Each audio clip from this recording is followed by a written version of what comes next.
اللہ کے ولیوں نے اپنی کتابوں میں ایک بات لکھی ہے، ہم نے جب بھی اس دعا کو پڑھا اللہ پاک جل شانہ نے اسے فوری عطا فرمایا۔ اللہ نے آج تک اس دعا کے مانگے کا رد نہیں فرمایا۔ ایک واقعہ ہے حضرت علی کرم اللہ وجہہ کا۔ حضرت علی ایک سفر میں، تجارت کے سفر میں تشریف لے گئے، سفر تجارت میں آپ تشریف لے گئے۔ جب وہاں آپ تشریف لے گئے تو دیکھا ایک شخص ہے جھونپڑی، اس میں سے کرہانے کی آواز آ رہی ہے۔ آپ اندر تشریف لے گئے تو صاحب خانہ نے اندر سے آواز دی، جو بھی صاحب آ رہے ہیں اجازت سے آئیں۔ سمجھ گئے اندر مستورات ہیں۔ وہ صاحب باہر تشریف لے آئے تو پوچھا کیا ہوا، کرہانے کی آواز کیا ہے؟ کہا میری بیٹی ہے، جنگل میں لکڑیاں لینے گئی، اس کے اوپر ایک درخت گر گیا کاٹتے کاٹتے، اور اس کی وجہ سے اس کی کمر ٹوٹ گئی ہے، اب یہ بستر میں پڑی ہے، اب یہ بیچاری تکلیفوں اور دکھوں میں۔ آپ نے فرمایا کوئی مسئلہ نہیں، میں ایک عمل کرتا ہوں، تو ایسا کر صرف اس کا کپڑا لے آ۔ آپ نے اس کے کپڑے کو سامنے رکھا، اس کو کہا اس کو پکڑ، اور اس کی طرف یوں انگلی کی، اور یہ دعا جو اب ہم پڑھنے لگے ہیں، بس یہ دعا پڑھی، اور صرف چند بار ہی پڑھتی اندر آوازیں خاموش ہو گئیں، چپ ہو گئے۔ آپ نے فرمایا پوچھو جا کے۔ آپ وہ بندہ اندر گیا تو واپس آیا، کہا بیٹی کو نیند آ گئی ہے، آج کئی ہفتے ہو گئے ہیں سو نہیں سکی، در سے کرہا رہی تھی، اس کو نیند آ گئی ہے۔ آپ فرمانے لگے میں سفر میں جا رہا ہوں، جب واپس آؤں گا نا پھر پوچھوں گا، اگر کوئی تکلیف ہوئی تو پھر دم کروں گا، پھر دعا کروں گا، اور انشاءاللہ ٹھیک ہو جائے گی۔ آپ چلے گئے، آگے تشریف لے گئے تو آپ کے ہم سفر تھے، ان کی سواریاں تھیں، ان میں سے ایک گھوڑا تھا جس گھوڑے کو ٹھوکر لگی، چوٹ لگی، اس کے اگلے پاؤں کی ہڈی گھٹنا باہر نکل گیا، وہ ایک طرف ہو کے بیٹھ گیا، اس کا گھوڑا چل نہیں سکتا تھا۔ اس نے آ کے حضرت علی کرم اللہ درخواست کی کہ آقا اس کے لیے کچھ فرما دیں۔ فرمایا میں اس کے لیے دعا کرتا ہوں، یہ ٹھیک ہو جائے گا، اور آپ نے دعا پڑھنا شروع کر دی، اور فرمایا یہ اس کے ہاتھ پہ، اس کی ٹانگ پہ آپ نے ہاتھ پھیر دیا، جو معذور تھی ٹوٹی ہوئی نکلیا ہوا گھٹنا تھا، فرمایا ٹھیک ہو گیا۔ اور قافلے والوں نے دیکھا وہ گھوڑا سب سے آگے تھا، سب سے سبق رفتار تھا، اور سب سے لاجواب تھا۔ آگے ایک جگہ تشریف لے گئے تو قافلے کو پیاس لگی، پانی کی ضرورت تھی، کنواں دیکھا تو کنواں خشک تھا۔ آپ نے فرمایا کوئی بات نہیں، یہ دعا پڑھی، اور دعا کو پڑھ کے اپنا لعاب کنویں میں ڈال دیا۔ فرمایا کنویں میں پانی کا ایک جوش اٹھا، اور پانی اٹھا اور منڈیر سے باہر نکلا، لوگ پینے لگے تو آپ نے روک دیا، فرمایا مت پیو، کنویں کا جو کھڑا کالا پانی ہے وہ نکل جائے، اور پھر شفاف پانی جب نکلا فرمایا یہ پانی پیو، مشکیزیں بھرو، سواریوں کو پلاؤ۔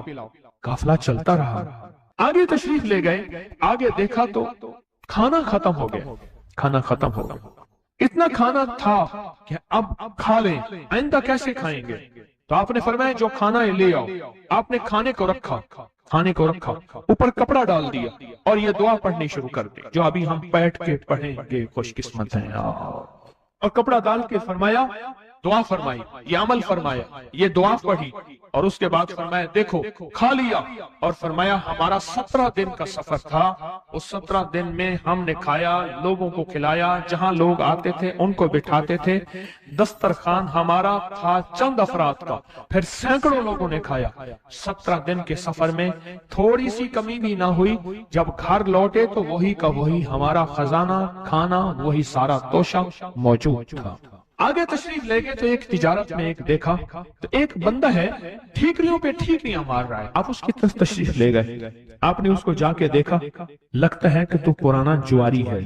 اس نے کہا جوا کھیلتا تھا، سب کچھ ہار بیٹھا ہوں، ہر چیز زندگی ختم ہو گئی ہے۔ آپ نے فرمایا اچھا ایسا کر توبہ کی نیت کر لے، اللہ سے توبہ کر لے، اور پھر میں تیرے لیے دعا بھی کرتا ہوں، عمل بھی کرتا ہوں، تو ایسا کر پتھر پہ پتھر مار، تیرا ہر پتھر سونے کا بنتا جائے گا۔ آپ بیٹھ گئے، اس نے ویسے ہی پتھر پہ پتھر مارا، اور جیسے بیچارہ بے بسی کی حالت میں پہلے مار رہا تھا، آپ نے دعا کرنی شروع کر دی، یہ دعا پڑھنی شروع کر دی، اور دعا پڑھتے پڑھتے دیکھا تو لوگوں نے پتھروں کی شکلیں بدلنا شروع ہو گئی، اور جو پتھر بھی اس کے ہاتھ میں آیا تھا وہ سارے پتھر سونے کے بن گئے۔ آپ نے سارا سونا اس کو دیا، چل پڑے۔ سفر میں آگے جاتے جاتے دیکھا کہ ایک شخص ہے، اس کے ساتھ ایک بچہ ہے، ایک بوڑھی عورت ہے، ایک بوڑھا گدھا ہے، اور وہ سارے پیدل چل رہے ہیں۔